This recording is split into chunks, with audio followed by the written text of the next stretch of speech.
ঈদ মোবারক। ঈদ মানেই তো স্পেশাল আর প্রিয় মানুষদের সাথে কাটানো কিছু স্পেশাল সুন্দর মুহূর্তগুলো, তাই না? আর এখন আমি কেন যেন অনেক বেশি ব্যস্ত থাকি সাইফানকে নিয়ে। যেহেতু সাইফান অনেক বেশি ছোট, তাকে নিয়ে আমি সারাদিন বলতে গেলে খুবই ব্যস্ততার মধ্যে সময় কাটে। ঈদের থেকে চাঁদ রাতটাই কিন্তু বেশি স্পেশাল আর সুন্দর, তাই না?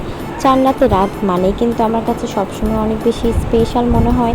হাত ভর্তি করে মেহেদি দেওয়া, রুম গোছানো, প্রিয় মানুষদের সাথে সুন্দর করে সময় কাটানো, কিন্তু এখন আর সেভাবেই ঈদটা হয় না।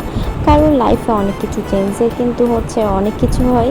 যেমন হচ্ছে আগে ছোট যখন ছিলাম তখন অনেক হাতে মেহেদি দেওয়ার জন্য রাত করে বসে থাকতাম, যে রাত হবে যখন তখন মেহেদি দিব, রাতটা জেগে থাকবো, এনজয় করব যে কাল সকালে ঈদ, নতুন ড্রেস পরবো, সবার সাথে টাইম স্পেন্ড করব, ঘোরাঘুরি হবে তার জন্য। আর এখন এমন একটা লাইফের মধ্যে চলে আসছে, একটা অন্যরকম সুখ, শান্তি, দুঃখ, ব্যস্ততা সব কিছু মিলিয়ে, তাই না? আর সব কিছুর মধ্যে আমার কাছে একমাত্র ইম্পর্টেন্ট আমার ছেলে সাইফান। আর যেহেতু তাকে নিয়ে আমি সব থেকে বেশি ব্যস্ত থাকি, তাই তাকে ঘিরে আমার সকল সুখ। আর এই ছিল আমার চাঁদ রাত স্পেশাল ছোট্ট একটা ভিডিও। আল্লাহ হাফেজ।